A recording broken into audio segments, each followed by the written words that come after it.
समारम्भाम् व्यासशङ्करमध्यमाम् अस्मदाचार्यपर्यन्ताम् वन्दे गुरुपरम्पराम्। शङ्करं शङ्कराचार्यं केशवं बादरायणं सूत्रभाष्यकृतौ वन्दे भगवन्तौ पुनः पुनः। ध्यानमूलं गुरो मूर्तिः पूजामूलं गुरोत्पदम् मन्त्रमूलं गुरोर्वाक्यं मोक्षमूलं गुरो कृपा। हरिः ओम्। शन्नो मित्रः शं वरुणः शन्नो भवत्पर्यमा शन्न इन्द्रो बृहस्पतिः शं नो विष्णुरुक्रमः। नमो ब्रह्मणे नमस्ते वायो त्वमेव प्रत्यक्षं ब्रह्मासि त्वामेव प्रत्यक्षं ब्रह्म वदिष्यामि ऋतं वदिष्यामि सत्यं वदिष्यामि तन्मामवतु तद्वक्तारमवतु अवतु माम् अवतु वक्तारम्। ॐ शान्तिः शान्तिः शान्तिः।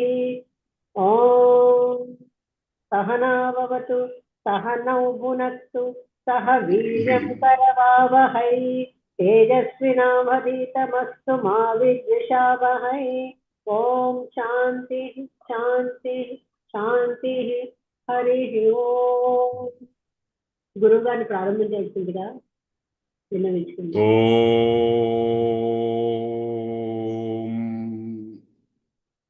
విఘ్నేశ్వరం విఘ్నశాంత్యై వాణీం వాచః ప్రవృత్తయే గురూన్ గూఢార్థభానాయ ప్రణమామి పునః పునః. జగద్గురు శ్రీచరణారవిందాభ్యాం నమః. ఓం శన్నో మిత్రः శం వరుణః శన్నో భవత్వర్యమా శన్న ఇంద్రో బృహస్పతిః శన్నో విష్ణురుక్రమః. నమో బ్రహ్మణే నమస్తే వాయో త్వమేవ ప్రత్యక్షం బ్రహ్మాసి త్వమేవ ప్రత్యక్షం బ్రహ్మ వదిష్యామి ఋతం వదిష్యామి సత్యం వదిష్యామి తన్మామవతు తద్వక్తారమవతు అవతు మాం అవతు వక్తారం. ఓం శాంతి శాంతి శాంతి. సహనా భవతు సహనౌ భునక్తు సహ వీర్యం కరవావహై తేజస్వినావధీతమస్తు మా విద్విషావహై. ఓం శాంతి శాంతి శాంతి.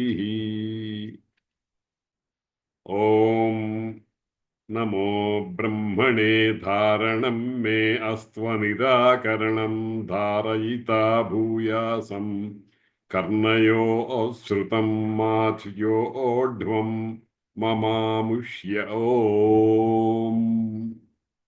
ఇవాళ ఇది మన పాఠంలో మొదటి మంత్రం. నమో బ్రహ్మణే అంటూ ప్రారంభమవుతోంది. బ్రహ్మ అంటే జగత్తుకి కారణమైనటువంటి బ్రహ్మము, పరబ్రహ్మము, పరమాత్మ అని మనం ఎవరినైతే అనుకుంటున్నామో, అంటే అనేక పర్యాయాలు అనుకున్నాము. సృష్టికర్త అయిన బ్రహ్మ వేరు, బ్రహ్మము వేరు. ఆ బ్రహ్మము సృష్టి స్థితి లయకర్తలుగా భావింపబడే వాళ్ళ కంటే పై స్థాయిది. అటువంటి బ్రహ్మమునకు మేము నమస్కారం చేస్తున్నాము. ఏదైనా ఒక పని చేస్తే దానికి ప్రయోజనం ఉండాలి. ఏమిటి ఆ ప్రయోజనం అంటే ధారణం మే అస్తు. మే నాకు, ధారణం అస్తు. ధారణం అంటే నిలిచి ఉండటం. ఏదైతే ఏ విద్యనైతే మనం అధ్యయనం చేస్తున్నామో అది మన హృదయ కుహరంలో నిలిచిపోయి ఉండటానికి ధారణము అని పేరు.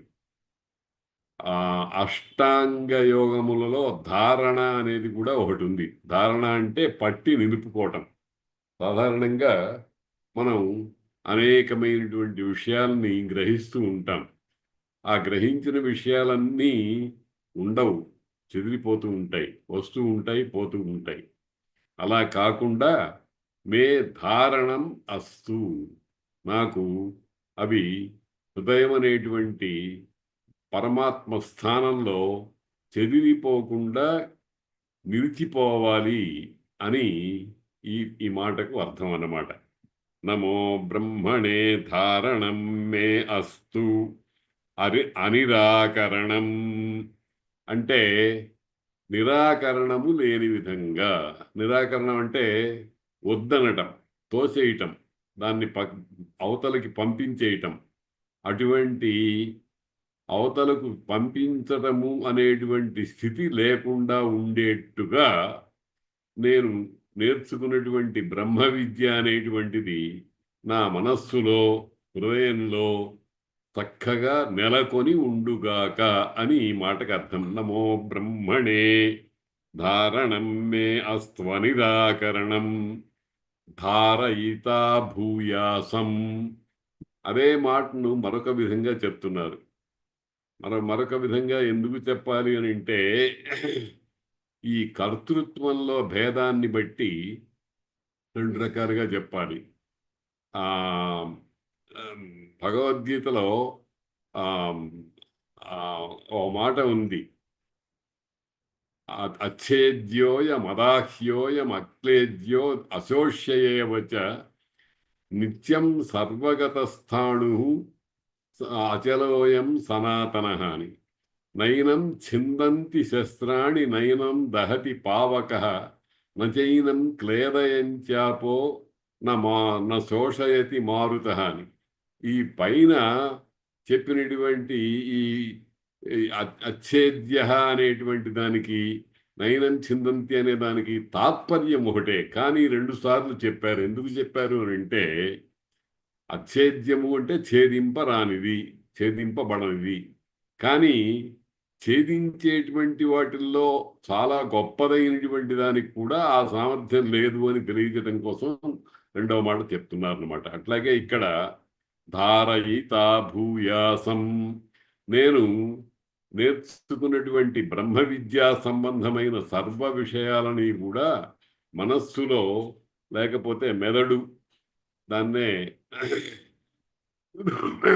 సదాశివ స్థానం అని అంటారు, అటువంటి చోట ధారయితా భూయాసం, పట్టుకొని నిలుపుకోగలిగిన వానినిగా వాడను అగుదునుగాక. ఈ అవటం అనేటువంటిది భగవద్ అనుగ్రహం వల్ల మాత్రమే సంభవిస్తుంది. అందుకని ప్రార్థన అన్నమాట.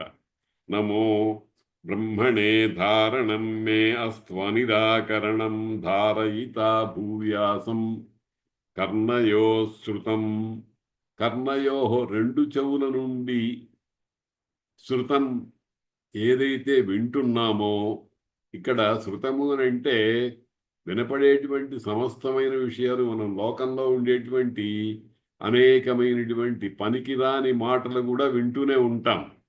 కానీ ఇక్కడ శృతము అని అంటే వేదనాదాత్మకమైనటువంటి భావాలతో కూడిన వేదార్థ, మా పరమార్థ విద్యా సంబంధమైనటువంటిది. అటువంటి శృతము మాచ్యోఢ్వం, అది మా దగ్గర నుంచి జారిపోకుండుగాక, నాశనము కాకుండా ఉండుగాక అని అర్థం అన్నమాట.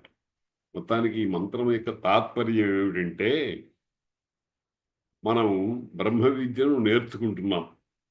ఈ నేర్చుకుంటున్నటువంటి బ్రహ్మ విద్య అనేటువంటిది లోకంలో తక్కిన వస్తువుల్లాగా, ఇప్పుడు మనం ఆహారం తీసుకుంటున్నాం.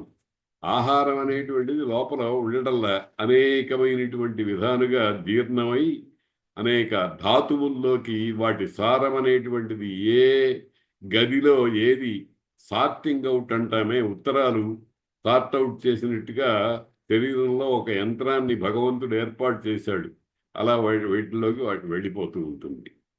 అట్లా పోగా చెత్త చెదారం మొదలైనటువంటివి మలమూత్రాదుల ద్వారా బయటికి వస్తూ ఉంటాయి.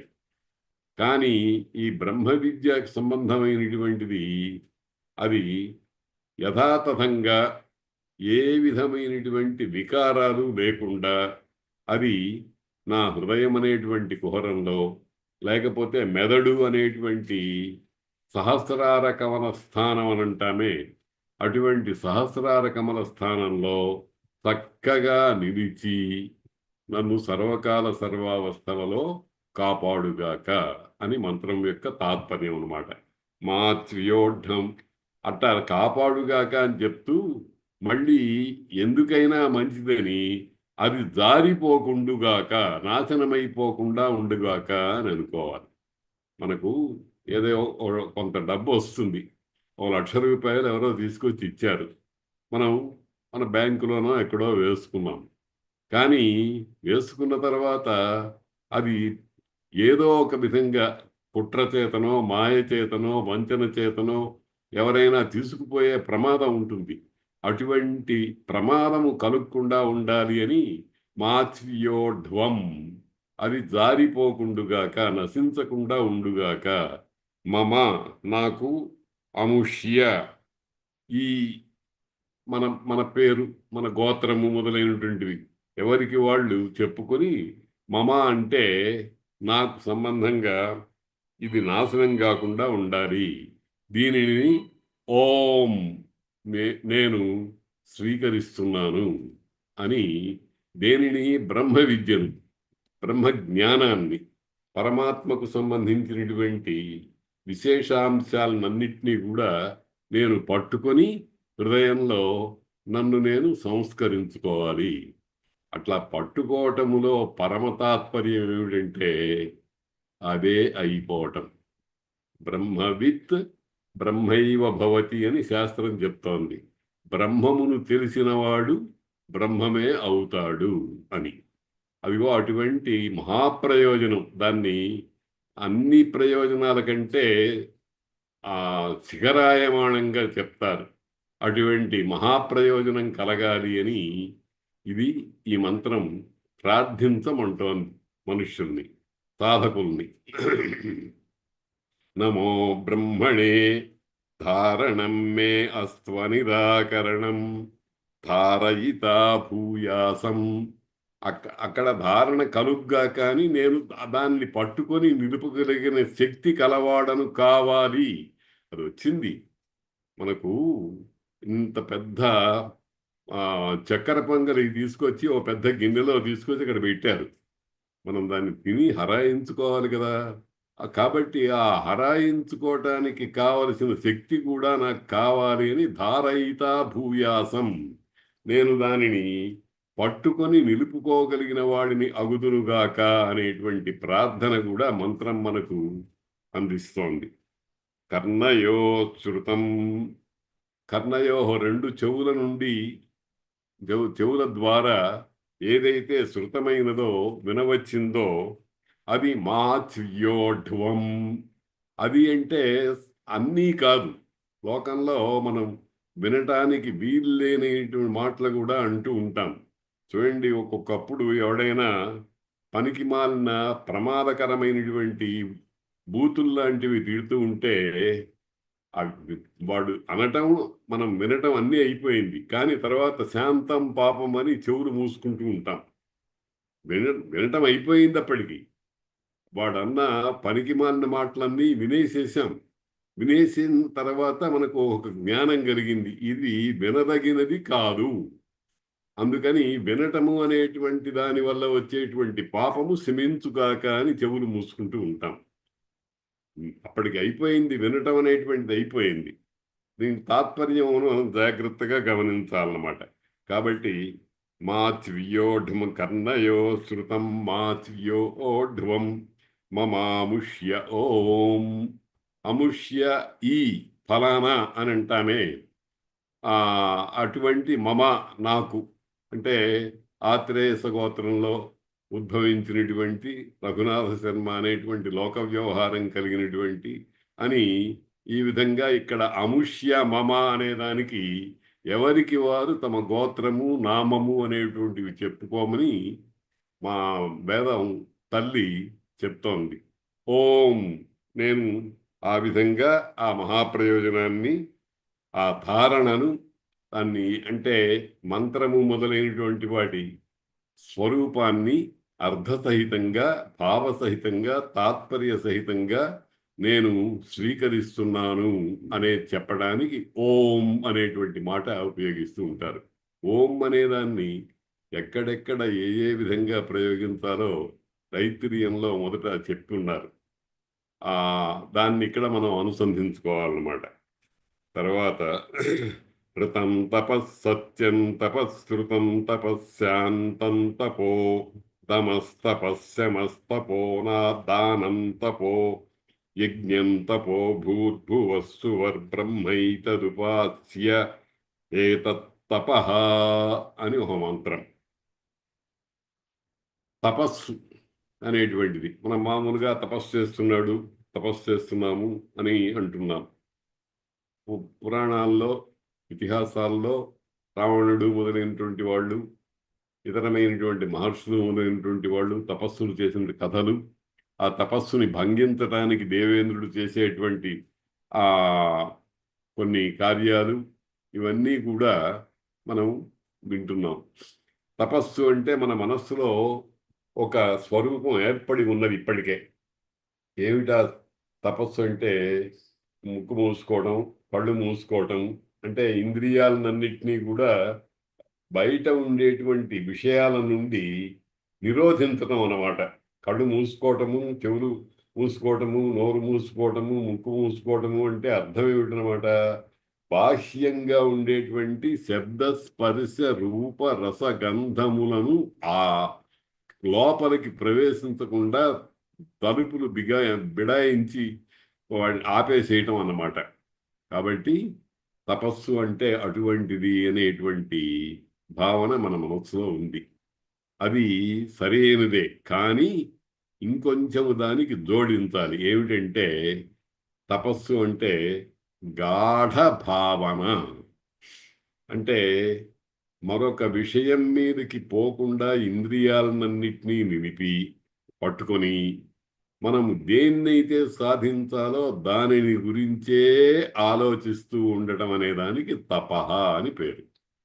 తపస్సు తప ఆలోచనే అని ఒక ధాతు ఉంది. గాఢ భావన, అత్యంతము, ఇంకా అంటే చెదురు మదురుగా పోకుండా మనస్సుని కాపాడుకుంటూ ఏదైతే మనం సాధించదలుచుకున్నామో దాని మీద తప్ప ఇతరమైన దాని మీద భావన లేకుండా ఉండేటువంటి జాగ్రత్త తీసుకోవటానికే తపస్సు అని పేరు. ఆ తపస్సును గురించి అనేక విధాలైన తపస్సులు ఉన్నాయి. ఆ తపస్సును గురించి ఈ మంత్రం చాలా చిత్రంగా చెప్తోంది. ఋతం తపః, ఋతమే తపస్సు, సత్యము తపస్సు, శృతము తపస్సు, శాంతము తపస్సు, దమము తపస్సు, శమము తపస్సు, దానము తపస్సు, యజ్ఞము తపస్సు అని ఎన్ని చెప్పారో చూడండి. శృతము, సత్యము, శృతము, శాంతము, దమము, శమము, దానము, యజ్ఞము అని ఈ రకంగా 8 రకాలైనటువంటి క్రియలను, భావనలను, అంటే ఆచరణలను, వాటిని గురించి చెప్పి ఇదంతా తపస్సేనయ్యా అని అన్నారు అని అంటోంది మంత్రం. ఋతం తపస్సత్యం తపశ్శాంతం తపః, శృతం తపశ్శాంతం తపః, దమస్తపః, శమస్తపః, దానం తపః, యజ్ఞం తపః. ఇవన్నిటికి కొంచెం వివరించుకోవాలి. ఋతము, సత్యము మొదలైనటువంటివి. ఋతము, తపము, సత్యము అనేటువంటి వాటిని గురించి అనేక పర్యాయాలు ప్రస్తావన వచ్చింది. మామూలుగా లోకంలో ఋతమన్నా సత్యమన్నా ఇంచుమించుగా ఒకటే అర్థంలో మనం భావిస్తున్నాం. ఒక చిన్న తేడా ఉంది ఆ రెండిటికి. భావనాత్మకమైనది ఋతము, ఆచరణాత్మకమైనది సత్యము. ఈ చిన్న తేడా మనం గమనిస్తే సరి. ఏదైతే మన మనస్సులో ఇది చేయదగిన పని అని మనస్సులో నిశ్చయించుకుని ఒక స్వరూపాన్ని ఏర్పాటు చేసుకుంటామో దానిని ఋతము అంటారు. దానిని ఆచరణలో పెట్టినప్పుడు సత్యమవుతుంది. ఇది మనం అనేక పర్యాయాలు అనుకున్నటువంటి మాట. కాబట్టి అటువంటి ఋతము అంటే పరమాత్మకు సంబంధించి మనం ఏమి చెయ్యాలో ఒక స్వరూపంగా మనస్సులో రూపకల్పన చేసుకున్నటువంటి భావనాత్మకమైనటువంటి యథార్థ స్థితిని ఋతము అంటారు. అట్లా చేయటమే తపస్సు. ఋతం తపః, సత్యం తపః. తర్వాత సత్యం అంటే ఋతమైన దానిని వాక్కు ద్వారా చేష్ట ద్వారా వెలువరించటము ఆచరించటము అనేటువంటి దానికి సత్యము అని పేరు. అటువంటి సత్యము కూడా తపస్సే. అంటే తపస్సు అంటే అర్థం ఏమిటంటే స్థూలంగా ఆషామాషిగా ఏదో దానంతట అది జరిగిపోతుందిలే. ఇప్పుడు మనం ముక్కులో గాలి పీల్చుకోవడం వదిలిపెట్టడం అనే దాన్ని ఏమన్నా సంకల్పం చేశామా? భగవంతుడు దాని దారిన అది జరిగిపోయేట్టుగా చేశాడు.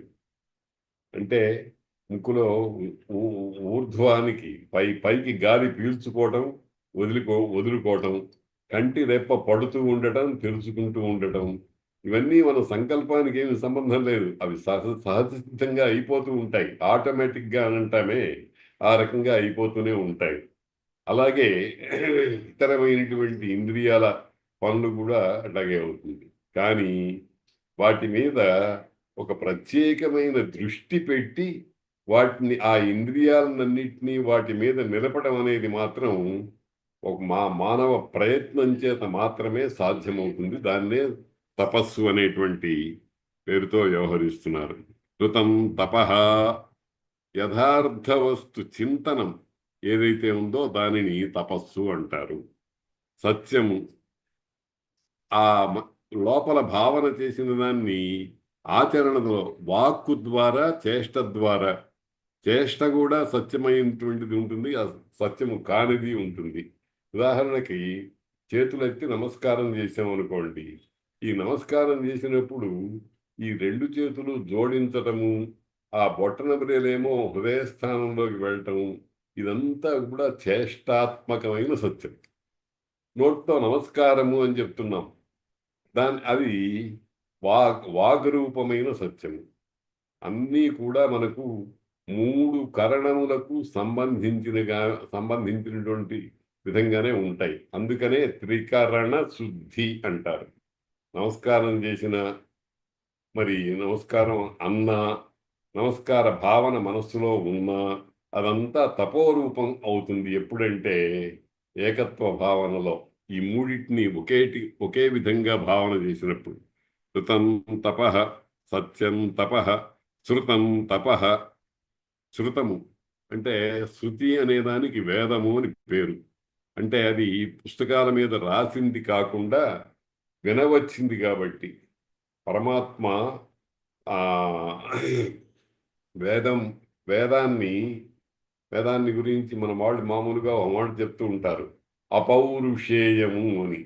అపౌరుషేయము అంటే ఎవరో ఒక పురుషుడు రాసినటువంటిది కాదు.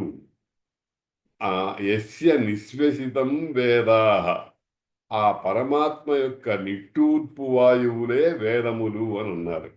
ఆ వేదములు ఎన్నున్నాయి అని అంటే లెక్క పెట్టడం సాధ్యం కాదన్నారు. అనంతావై వేదాః, అనంతములైనటువంటి వేదములు. వేదము అని అంటే ఏమిటి అని అంటే ఇష్టప్రాప్తి అనిష్ట పరిహారయో అలౌకిక ఉపాయం యో వేదయతి స వేద అన్నారు. ఇష్టం లభించటానికి అనిష్టం తొలగటానికి లోకంలో దొరకని ఉపాయం ఏదైతే ఉందో దాన్ని ఏది చెప్తుందో దాన్ని వేదము అని అంటారు. కాబట్టి శృతం తపః, సత్యం తపః, శృతం తపః, శాంతం తపః. శాంతము మనకి 2 రకాలైనటువంటి ఇంద్రియాలు ఉన్నాయి. ఒకటి మనకి చక్షు శ్రోత్ర జిహ్వా ఘ్రాణ రసనలు. వీటిని 5టిని బాహ్యేంద్రియాలు అంటారు. ఎందుకంటే ఇవి బయటి పదార్థాన్ని మాత్రమే చూడగలుగుతుందన్నమాట. కానీ దీనికి లోపల వీటినన్నిటినీ ఆడించేటువంటి కీలుబొమ్మ కింద పట్టుకునేటువంటి ఒక శిల్పి ఉంటాడే, వాడు లాంటి వాడు మనస్సు. అందుకనే మనఃషష్ఠాని ఇంద్రియాణి అని భగవద్గీతలో అన్నారు. మనస్సుతో పాటు 6 అయినటువంటి ఇంద్రియములు. మనఃషష్ఠాని ఇంద్రియాణి.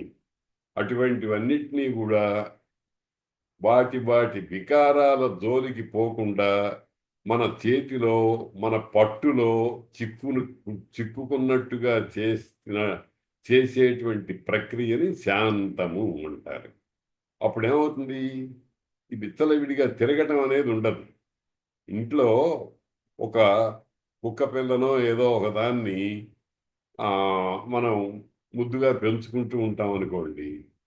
అది మనం పాఠం చెప్పుకునేటప్పుడో, అన్నం తినేటప్పుడో దాని ఇష్టం వచ్చినట్టు అటు ఇటు తిరుగుతూ, అరుస్తూ, నానా బీభత్సం చేస్తూ మన మన ఏకాగ్రతని భంగం చేస్తూ ఉంటుంది.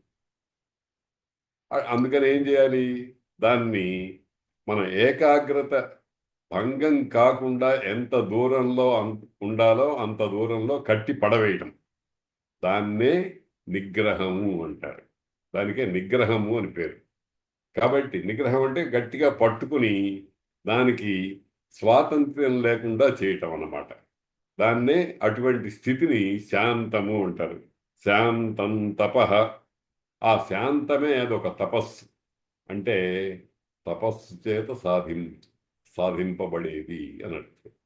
ఇక శాంతం శాంతం మనం అనుకుంటూ ఉంటాం అనుకోండి. త్యాగరాజుల వారు శాంతము లేక సౌఖ్యము లేదు అన్నారు. ఆ పాట పాడితే మన మనసులో శాంతం వచ్చేస్తుంది ఏమిటి? ఆ పాట పాడేటప్పుడే ఓ దోమో ఓ ఏగో మన మీద వారి కుట్టిందనుకోండి, టక్కనట్ట కొడతాం.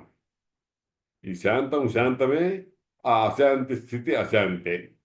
ఇది మనకి లోకంలో మామూలుగా ఎప్పుడూ జరుగుతూ ఉండేటువంటివే. కానీ బాహ్య వస్తువుల చేత కలిగేటువంటి వికారాలకు లోబడిపోయి ప్రతిక్రియ చేయకుండా ఉండగలిగినటువంటి స్థితి ఏదైతే ఉందో దానిని సాధించాలి. దాని పేరే శాంతము. శాంతం తపః. దమం దమస్తపః. దమము దమము అంటే కూడా అణిచివేయటమే.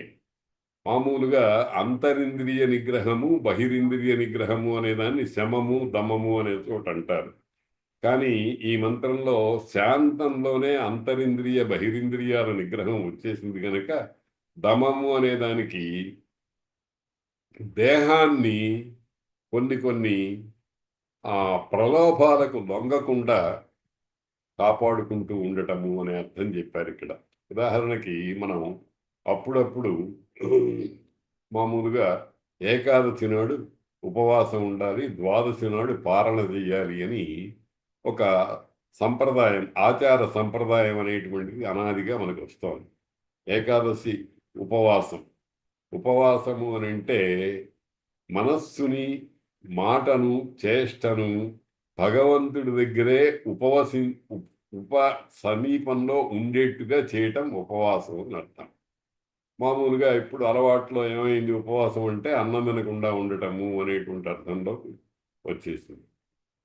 అసలు శబ్దాలకు అన్నిటికీ కూడా అలవాటు రాగా రాగా రాగా ఒక ప్రత్యేకమైనటువంటి అర్థంలో నిలిచిపోవటం అనే స్థితి వస్తుంది. దాన్నే రూఢి అంటారు. రూఢి అంటే పాతుకుపోవటం అన్నమాట. ఒక చిన్న ఉదాహరణ చూద్దాం. ఉదయము అన్నాం. ఉదయము అనేటువంటి మాటకు అర్థం ఏమిటి? ఉత్ అయ. ఉత్ పైకి, అయ వచ్చుట, పైకి రావటం. పైకి ఎక్కడ ఎవడు ఏది రావటం, ఎక్కడ రావటం, ఎప్పుడు రావటం అనేటువంటి ప్రశ్నలు అనేవి ఉంటాయి. కానీ ఇవన్నీ ఏమీ పట్టించుకోకుండా ఉదయము అంటే సూర్యుడు పైకి వచ్చినాడు, సూర్యుడు కనపడుతున్నాడు అనేటువంటి అర్థంలో రూఢైపోయింది. నిజానికి ఉదయము అనే దానికి అది అంతేకాదు. ఉదయము అంటే ఒక కాల విశేషము అనేటువంటి, సూర్యుడు పైకి వచ్చేటువంటి సమయము అనే అర్థం కూడా ఫిక్స్ అయిపోయింది. ఇట్లాగా వీటిని రూఢి అర్థాలు అంటారు. రూఢి అంటే పాతుకుపోయిన అర్థము అనేటువంటి. కాబట్టి వీటిని మనం ఈ వివరణలు అవి చెప్పుకునేటప్పుడు అసలర్థమేమిటి, రూఢ్యర్థమేమిటి అనేటువంటి వాటిని గురించి కూడా భావం చేయాలి. ఇక్కడ దమము అని అంటే ఆ ఈ ఇంద్రియాలని, మనస్సుని మొదలైన వాటిని పట్టుకోవటానికి చేయవలసినటువంటి దేహాన్ని నియమనం చేసేటువంటి కార్యక్రమాలు ఏవైతే ఉన్నాయో దానిని దమము అంటారు. ఉపవాసము మొదలైనటువంటివి. అలాగే స్నానము, మామూలుగా శరీర బాహ్య శుద్ధి కోసం స్నానం చేస్తాం. కానీ స్నానం అనేటువంటి చేసేటప్పుడు ఈ పైన ఉండేటువంటి చర్మములో పై భాగమే కాకుండా లోపల ఉండేటువంటి హృదయము, మన ఉచ్ఛ్వాస నిశ్వాసాలు, శ్వాసావయవాలు, ఇతరమైనటువంటి యంత్రము, ఇవన్నీ కూడా శుద్ధి కావాలి. ఆ శుద్ధి కావడానికి బాహ్య స్నానం ఒకటి చాలదు, ఆంతర స్నానం కూడా కావాలి. కాబట్టి ఇటువంటి వాటినన్నిటినీ కూడా వ్రతములు అని అంటారు. ఉపవాస వ్రతం. కొంతమంది మాట్లాడరు, మౌన వ్రతం పాటిస్తూ ఉంటారు. మౌన వ్రతం అంటే ఏదో ఒక వారానికి ఒక రోజు మాట్లాడరు ఏమి, అంటే ఎవరు ఏం వచ్చినా కానీ మాట్లాడకుండా, అంతగా అవసరం వస్తే సంజ్ఞల ద్వారా భార్య వచ్చి అన్నం పెట్టమంటారా అని అడిగితే ఏదో చెయ్యి చూపి అని అంటాం అన్నమాట. నోట్లో నుంచి మాట రాకుండానే ఏది ఫిజికల్ భాష ఒకటి ఉంది కదా, మామూలుగా నోటితో మాట్లాడే మాట కాకుండా చలనం, శరీర అవయవ చరణాధికం చేత మనం అభిప్రాయాన్ని తెలియజేసేటువంటిది ఉంది కదా, అటువంటిది. కాబట్టి ఈ మౌన వ్రతము, ఉపవాస వ్రతము మొదలైనటువంటి అనేకమైన వ్రతాలు ఇవన్నీ కలిపి దమము అనేటువంటి స్థితికి సంబంధించినవి అవుతాయన్నమాట. అదే తపస్సు.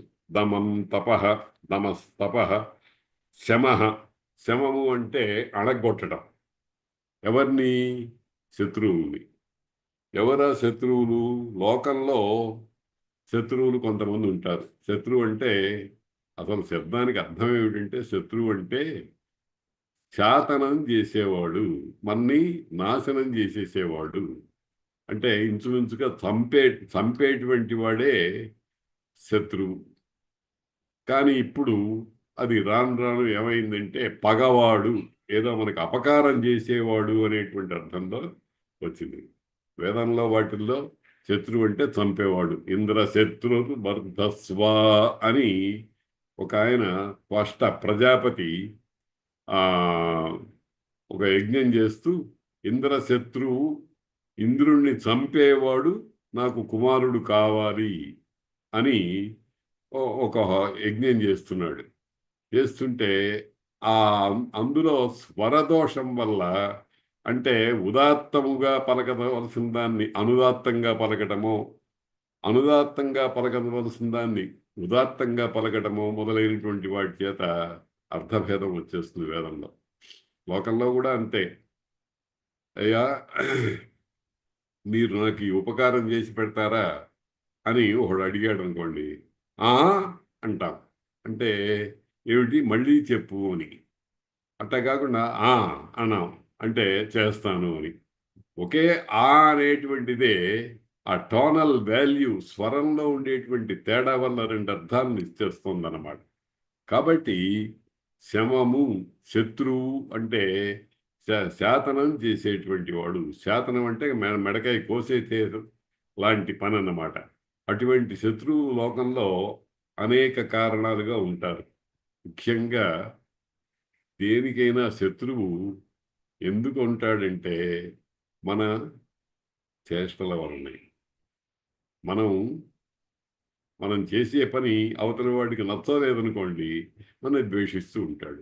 మనం చేసే పని అవతల వాడికి మేలు చేస్తుందనుకోండి, వాడు మనల్ని ప్రేమిస్తూ ఉంటాడు. కానీ ఇవి బాహ్య శత్రువుల విషయం. ఇవి కాకుండా ఆంతర శత్రువులు, లోపల ఉండే శత్రువులు ఒక 6 ఉన్నాయి. వీటిని ఇంటి దొంగలు అని అంటాం. కామ, క్రోధ, లోభ, మోహ, మద, మాత్సర్యాలు.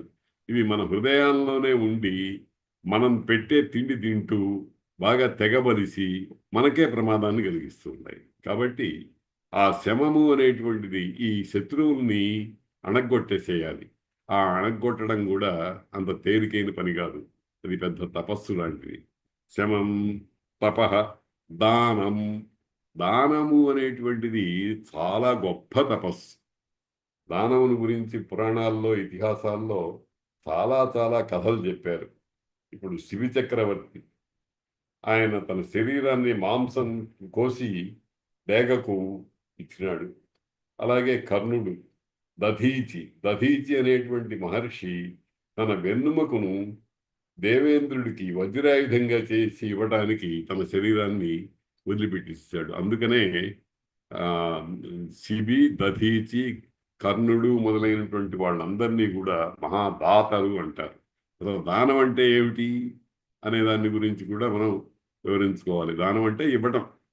డునాయి దానే అని ధాతు. దానము అంటే ఇచ్చుట. ఇచ్చుటలో రెండు పద్ధతులు ఉన్నాయి. ఒకటి ఏమిటంటే ప్రతిగ్రహాపేక్షతో ఇచ్చే దానిని ఒక రకమైనటువంటి దానం అంటారు. ప్రతిగ్రహాపేక్ష లేకుండా ఉండేటువంటి దానం అసలైన దానం. మళ్ళీ ఏదో తీసుకోవాలి అనేటువంటి భావన ఉండి ఇచ్చేదాన్ని దానము అని అనరు. ఇంకా అయిపోయింది ఇది. మనం ఒకటి రెండు సార్లు చెప్పుకున్నాం. ఒక ఆయన గోదానం చేశాడు. గోవు ఆవుని దానం చేశాడు. ఒక ఉత్తముడైనటువంటి బ్రాహ్మణుడిని వెతుక్కొని ఆ ఆ దానం చేశాడు. దానం చేసింది అక్కడికి అయిపోయింది. దానం అంటే ఏమిటి? త్యాగం. దాన్ని వివరించి చెప్పారు. ఆ, స్వస్వత్వ నిరసన పూర్వక పరస్వత్వకరణం త్యాగ, లేకపోతే దానం. ఒక వస్తువునందు ఇది నాది అనే భావన ఉన్నటువంటి వాడు ఆ నాది అనే తనాన్ని తీసేసి ఇంకొకనికి సంక్రమింపజేయటం అనేటువంటి దానికి దానము అని పేరు. స్వస్వత్వ నిరసన పూర్వక, తనకు దాని మీద ఉండేటువంటి స్వామిత్వాన్ని తొలగించేసడం అనేటువంటిది చేసి ఇంకొకరికి సంక్రమింపజేయటానికి దానము అని పేరు. స్వస్వత్వ నిరసన పూర్వక పరస్వత్వకరణం దానం. మామూలుగా లోకంలో అనేకమైనటువంటి దానాలు, అన్నదానము, జలదానము, వస్త్రదానము, దశదానాలని మామూలుగా శుభకార్యాల్లోనూ, తర్వాత మృతుడైనటువంటి వ్యక్తిని ఉద్దేశించి షోడశ దానాలు మొదలైనవి చేస్తూ ఉంటారు. కర్మలు 10వ రోజు, 11వ రోజు మొదలైనటువంటి రోజుల్లో ఇటువంటి దానాలు అనేకం చేస్తూ ఉంటారు. ఎన్నో అతి ప్రాచీన కాలం నుంచి ఇటువంటి దానములు అనేటువంటివి అనేక విధాలుగా ఉన్నాయి. వాటికి సంబంధించినటువంటి కథలు కూడా ఉన్నాయి. చాలా చాలా చాలా గొప్ప కథలు, మన మనస్సుని సంస్కరించేటువంటివి. సాధారణంగా ప్రతివారికి ధనం మీద లోభం ఎక్కువ ఉంటుంది. లోభము అని అంటే లుభ విమోహనే అని ధాతు ఉంది. విశేషమైనటువంటి మోహం అంటే దాన్ని వదిలిపెట్టకూడదు, దాన్ని రక్షించుకోవాలి, ఏదైనా సరే ఏ పరిస్థితిలోనూ దాన్ని వదిలిపెట్టకూడదు అనేటువంటి మొండితనం లాంటి గుణాన్ని లోభము అని అంటారు. చాలామంది ఈ లోభంతో సర్వనాశనం అయిపోయిన వాళ్ళు ఉన్నారు. నేను ఒకటి రెండు సార్లు చెప్పాను. మా ఊళ్ళో ముసలామె 60-70 ఏళ్ళు దాటినామె కొంప నిప్పు అంటుకుంది. మహాభయంకరమైనటువంటి వేసవి కాలంలో మా చిన్నతనంలో ఊళ్ళు తగలబడిపోతూ ఉండేవి. మా ఊళ్ళో ఒకసారి అటువంటి అగ్ని ప్రమాదం సంభవించింది. ఒక ఊర్లో సగభాగం ఒక ఆ పశ్చిమపు కొన నుంచి తూర్పు కొన, ఆ తర్వాత ఊరు లేదు, చెరువు, అక్కడి దాకా తగలబడిపోయింది ఒక భాగం అంతా కూడా. అందులో ఈ ముసలామె ఒక్కతే ఉంటుంది, ఎవరు లేరు, పిల్ల జల్లా ఎవరు లేరు, భర్త లేడు, అందరూ వేరే వేరే పనులకు వెళ్ళిపోయినారు. ఒక పాకలో ఉండేది. ఆమె ఒక చిన్న బరిణ లాంటి దాంట్లో రూపాయలు, డబ్బులు, ఆ రోజుల్లో ఒక రూపాయి అంటేనే చాలా విలువ, అవన్నీ వేసుకుని పెట్టుకుంది. సడన్గా కొంపలు అంటుకున్నాయి, ఆ ఈర్లు కూడా అంటుకుంది, పైనంతా కాలిపోతుంది. కానీ ఆ డబ్బా తెచ్చుకుందామని ఆ లోపలికి వెళ్ళి ఊడిదైపోయింది ఆ మనిషి. ఇటువంటి దాన్ని లోభం అంటారు. ఆ లోభము లేకుండా ఉండటము, వస్తువునందు మమకారము లేకుండా ఉండటం అనేటువంటి దాన్ని దానమునకు మరొక అర్థంగా మనం స్వీకరించాలి. అది కూడా తపస్సే. అదేదో ఆషామాషిగా వచ్చేస్తుందని చెప్పడానికి వీల్లేదు.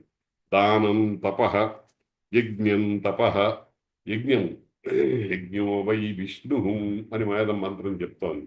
యజ్ఞము అంటే విష్ణువే.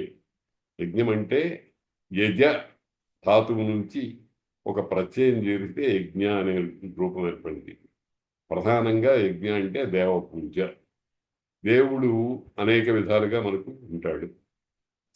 శివ రూపంలో, విష్ణు రూపంలో, బ్రహ్మ రూపంలో, కుమారస్వామి రూపంలో, సూర్య రూపంలో, గణపతి రూపంలో, అమ్మవారి రూపంలో, ఇంకా అనేకమైనటువంటివి ఉంటాయి. ముఖ్యంగా అగ్నిహోత్రము ద్వారా పూజ చేసేటువంటి దానికి యజ్ఞము అనేటువంటి పేరు రూఢమై ఉంది. అదే కానక్కర్లేదు, కానీ అటువంటి యజ్ఞం అనేటువంటిది ఒక ధార్యం ఏర్పాటు చేసి అందులో సమిధలు, నూనె, నెయ్యి, ఆ చెరువు అంటారు, ఒక విధంగా వండినటువంటి పదార్థాన్ని చెరువు అంటారు. ఈ పదార్థాలను పెట్టి హోత, అధ్వర్యువు, ఉద్గాత మొదలైనటువంటి బ్రహ్మ అని 4 రకాల 4 వేదాలలో పండితులైన వాడు 4 వైపులా కూర్చోబెట్టి మంత్రపూర్వకంగా ఆహుతులు వేయటం అనేటువంటి కార్యక్రమాన్ని యజ్ఞము అంటారు. ఇది కాకుండా మామూలు దేవ పూజ అయినా సరే, లేకపోతే స్వాధ్యాయ యజ్ఞం అంటే తన వేదశాఖ మంత్రాన్ని రోజుకి ఇంత, దాన్నే బ్రహ్మయజ్ఞము అంటారు. పంచయజ్ఞాలని మానవుడు ప్రతిరోజు చేయవలసినవి ఉన్నాయి. అందులో బ్రహ్మయజ్ఞం అంటే వేదంలో కొంత భాగాన్ని తప్పనిసరిగా పారాయణలో పెట్టుకోవడం అనేటువంటిది. అటువంటి యజ్ఞం, ఇటువంటి యజ్ఞాలన్నీ కూడా తపస్సే. యజ్ఞం తపః అని ఈ విధంగా అనేక విధములైనటువంటి తపస్సులు ఉన్నాయి. ఈ తపస్సులన్నిటినీ కూడా ఏం చెప్తోంది మంత్రము? భూర్భువస్సువః.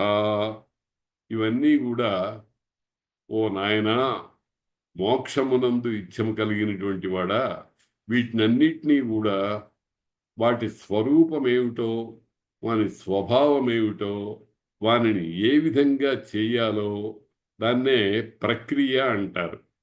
మామూలుగా ప్రతిదానికి కూడా కల్పము అంటారు. కల్పం అంటే ఏమిటనమాట? ఏ ఏ దేంతో ప్రారంభించాలి?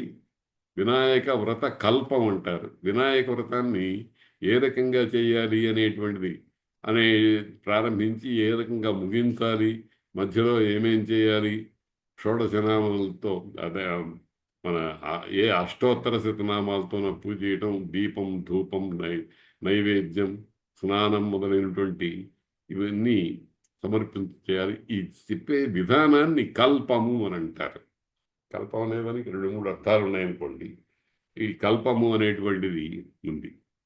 అటువంటి యజ్ఞము అనేటువంటిది ఇవన్నీ చెప్పి భూర్భువస్సువః, ఇదంతా కూడా ఈ తపస్సు అనేటువంటిది భూహు భువః సువః అనేటువంటి లోకాలుగా మనకు తెలియవచ్చేటువంటి పరమాత్మ యొక్క పూజ, ఆరాధన. అటువంటి అటువంటి పరమతత్వం యొక్క విరాట్ స్వరూపాన్ని నీవు బ్రహ్మముగా ఉపాసించు, ఉపాసన చెయ్యి. ఉపాసన అంటే దగ్గరగా కూర్చుని ఇంద్రియాలు మొదలైన వారిని చెడిపోకుండా కాపాడుకుంటూ ఆ పని చేయటం అన్నమాట. ఉపాస్య ఏతత్ తపః. అలా ఉపాసన చేస్తే దాన్నే తపము అంటారు. దాన్నే తపస్సు అని. మనకు శిక్షావల్లి మొదలైన వాటిల్లో తపసా బ్రహ్మ విజిజ్ఞాసస్వ, తపస్సు అనే దాని గురించి ఇక్కడ చెప్పారు. తపస్సు యొక్క ఫలితాన్ని గురించి ఇంతకు పూర్వమే చెప్పారు. ఏమిటి? తపస్సు చేత బ్రహ్మతత్వము అనేటువంటిది తెలుసుకోవటానికి ప్రయత్నం చెయ్యి. ఆ తపస్సు అంటే ఏదో మామూలుగా లాంఛనంగా చేసేస్తూ ఉంటాం మనం. ఇప్పుడు ఒక చిన్న విషయం చూడండి. వివాహం అనేటువంటి ప్రక్రియ ఉంది. వివాహమునకు పాణిగ్రహణము అనే పేరుంది, ఉద్వాహము అనే పేరుంది, కళ్యాణము అనే అనేకమైన పేర్లు ఉన్నాయి. వీటన్నిటికీ కూడా ఒక పద్ధతి, ఎప్పుడు ఎక్కడ ప్రారంభించాలి, ఏ ఏ విషయాలు చేయాలి, ఏ సమయంలో ఏది ఏ విధంగా చేయాలి అనేటువంటిదంతా కూడా శాస్త్రాలు చక్కగా నిర్ణయించి పెట్టించారు. ఆ ప్రకారంగానే జరుగుతోంది. కానీ దౌర్భాగ్య విశేషం చేత ఆధునిక కాలంలో అన్నిటికంటే ప్రాధాన్యం ఫోటోగ్రఫీకి వచ్చేసింది. ఆ ఫోటోగ్రాఫరు పురోహితుల వారిని, పెళ్లి చేయిస్తున్న వాడిని, వాళ్ళకి సహకరించేటువంటి వాళ్ళని, ఆ వధూవరుల తల్లిదండ్రులు మొదలైన వాళ్ళని, వాళ్ళందరినీ తప్పుకోమని, ఈ మంగళసూత్ర ధారణ చేసేటప్పుడు అమ్మాయి ఫోటో ఇటువైపు, మొహం ఇటువైపు పెట్టు అని అంటుంటారు. ఎంత నీచమైనటువంటి స్థితి ఏర్పడిందంటే మనస్సుకి చాలా ఆవేదన కలుగుతూ ఉంటుంది. ఇప్పుడు అదే ఆ భంగిమలో ఫోటో తీసి మనం గోడ మీద పెట్టుకోవటం ఎందుకండి? అది ఆ భంగిమ హృదయంలో శాశ్వతంగా నిక్షిప్తమైపోవాలి. కాగితం అట్టముక్క ఫోటోగా ఉండేటువంటిది 4 రోజులైన తర్వాత ఫేడ్ అయిపోయి, చిరిగిపోయి నాశనం అయిపోతుంది. దానికోసం మనం అతి ముఖ్యమైనటువంటి దాన్ని చెడగొట్టుకుంటున్నాం. ఇది కాల మహిమ. ఏం చేస్తాం? కాబట్టి ఇటువంటి స్థితి లేకుండా వీటినన్నిటినీ కూడా తపస్సు రూపంలో ఉపాసించు అని ఈ మంత్రం చెప్తాను. తపస్సు అంటే ఏకాగ్రత, తపస్సు అంటే గాఢ భావన, తపస్సు అంటే ఇంద్రియాలన్నింటినీ కూడా విచ్చలవిడిగా తిరగకుండా చేసుకునేటువంటి పని. ఇటువంటివన్నీ జాగ్రత్తగా గమనించి చేసినప్పుడే అది ఫలితాన్ని ఇస్తుంది. లేకపోతే అణుస్తుంది, తల నేల మీద వేసి కొడుతుంది, దెబ్బలు తగులుతూ ఉంటాయి. అందుకనే చూడండి, అనేకమైనటువంటి మా పుణ్యకార్యాలన్నీ కూడా సత్ఫలితాన్ని ఇవ్వలేకపోవటానికి మంత్రలోపం కాదు, తంత్రలోపం కాదు, వ్యవహార లోపం కాదు. మనం ఆచరించేటువంటి విధానంలో మన దృష్టి అంతా వేరొక చోట ఉంది. ఇందాక చెప్పానే ఫోటోగ్రఫీ, ఆ ఫోటోగ్రఫీ మీద ఉంది. కానీ అసలైన దాని మీద లేకుండా విక్షేపం వచ్చేస్తోంది. అటువంటి విక్షేపాత్మకమైనటువంటి ప్రక్రియ ద్వారా చేసినటువంటి ఏ కార్యమైనా సరే చెడిపోతుంది, కానీ బాగుపడదు. ఉదాహరణకి యజ్ఞమే ఉందనుకోండి. ఈ యజ్ఞం చేసేటప్పుడు కూడా ఇప్పుడు ఈ రోజుల్లో చాలామంది ఈ ఫోటోగ్రఫీ ప్రచారము 10 మందికి తెలియాలి, అగ్నిదేవుడికో, వాయుదేవుడికో, ఇంద్రుడికో వాళ్ళకు తెలియాలని కాదు, వెంకయ్య గారికో, సుబ్బయ్య గారికో, పక్కన ఉండేటువంటి వాళ్ళకో, ఇంకోళ్ళకో తెలియాలి అని దార్చి వేసుకుంటున్నాం మన మన పరిస్థితులన్నింటినీ కూడా. కాబట్టి అట్లాంటిది లేకుండా ఏకాగ్రభావంతో చేస్తేనే ఇందులో ఇప్పుడు చెప్పినటువంటి 8 విషయాలు, శృతం కానీ, సత్యం కానీ, తపస్సు కానీ, శృతం కానీ, శాంతం కానీ, దమం అనేటువంటిది కానీ, దానము కానీ, యజ్ఞము కానీ, ఇవన్నీ తపస్సులు అవుతాయి. లేకపోతే జారిపోతాయి, ప్రయోజనం లేనిదైపోతాయి అన్నమాట. ృతం తపస్సత్యం తపశ్రుతం తపశ్శాంతం తపోదమస్తపస్యమస్తపోదానం తపో యజ్ఞం తపో భూర్భువస్సువర్బ్రహ్మైతత్. ఇదంతా తపస్సు అయ్యి ఏమవుతుందా? భూహు భువః సువః అని 3 తిస్రో వ్యాహృతయః అని మనకు వెనకాల తైత్తిరీయంలో చెప్పారు. ఇవి వ్యాహృతులు అంటే వ్యాహృతి అనే మాటకు నోట్లో నుంచి వెలువడేటువంటి ఒక విధమైనటువంటి మంత్రమయమైన వాక్కు. మంత్రమయం నోట్లో నుంచి అనేకమైనటువంటి మాటలు వస్తూ ఉంటాయి. అందులో పవిత్రములైనవి వస్తాయి, అపవిత్రములైనవి వస్తూ ఉంటాయి. కానీ మంత్రము కూడా వర్ణము, స్వరము, మాత్ర, బలము, సామము, సంతానము మొదలైనటువంటి వాటిని పట్టించుకోకుండా జరిగినటువంటిది అది ఒక్కొక్కసారి దెబ్బ కొడుతుంది. అందుకని వాటిలో చాలా జాగ్రత్తగా ఉండాలని చెప్పారనమాట. అందుకని ఏమంటున్నారు, ఇవన్నీ కూడా భూహు, భువః, సువః అనేటువంటి 3 వ్యాహృతుల ద్వారా తెలిసేటువంటి బ్రహ్మమే. తపస్సు బ్రహ్మమే. మనకు అత్యంతము కోరదగినటువంటి ఒకే ఒక అనన్య సాధ్యమైనటువంటి మహాప్రయోజనం ఏమిటి అంటే పరమాత్మ సాక్షాత్కారం. అంతేకాదు, పరమాత్మ సాక్షాత్కారం కాదు, పరమాత్మతో ఐక్యం. దాన్నే అద్వైత స్థితి అని అంటారు. అటువంటిది కలగాలి అని అంటే ఈ ఋతము మొదలైనటువంటి వాటిని అన్నిటినీ కూడా తపస్సుగా చేసుకుని దాని ఫలితంగా బ్రహ్మమును సంభావన చేసి బ్రహ్మవిత్ బ్రహ్మైవ భవతి అని అన్నారు. కాబట్టి బ్రహ్మైక్య అనుసంధానం అనేటువంటిది సాధించాలి అని ఈ మంత్రం యొక్క తాత్పర్యం అన్నమాట. కృతం తపస్సత్యం తపస్యాంతం తపః తపోదమస్తపస్యమస్తపో దానం తపో యజ్ఞం తపో భూర్భువస్సువర్బ్రహ్మైతత్ బ్రహ్మ ఏతత్ ఉపాస్య. ఉపాస్య అంటే ఉపాస్వ అంటే ఉపాసించు. ఉపాసించడం అంటే అత్యంత గాఢమైనటువంటి ఇంద్రియాలు నిగ్రహం చేసుకుని ఏకాగ్రత అనే సాధించి దాన్ని ఆరాధనా దృష్టితో చేయటానికి ఉపాసన అని పేరు అన్నమాట. తర్వాత యథా వృక్షస్య సంపుష్పితస్య దూరాద్ గంధో వాతి ఏవం పుణ్యస్య కర్మణో దూరాద్ గంధో వాతి యథాసి ధారాం కత్తేవ హితామపక్రామే యద్యువే యువే హవా విహ్వయిష్యామి కర్తం పతిష్యామీత్యేవమృతాత్మానం జుగుప్సేత్. ఇది చాలా గొప్పదైనటువంటి మంత్రం.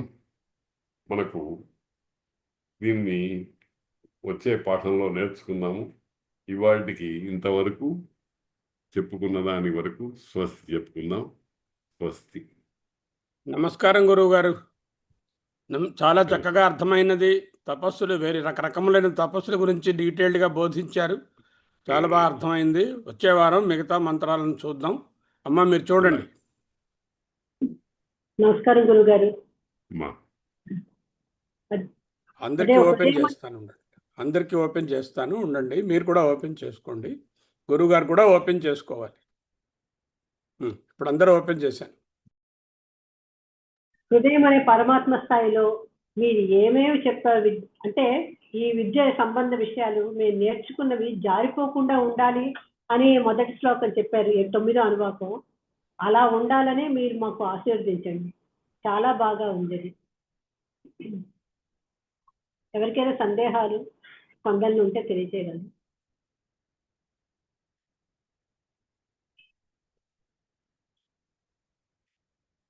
గురుగారు నమస్కారం అండి.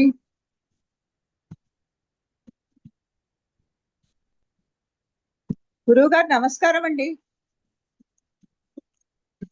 అది ఆఫ్ చేస్తారండి. గురువుగారు అన్మ్యూట్ అవ్వాలి గురువుగారు. పర్వాలేదులేండి, బాగా అదే ఆఫ్ చేసేసారు. గురుగారు వినిపిస్తుందండి? ఆయన క్లోజ్ చేశారమ్మా, పర్వాలేదు.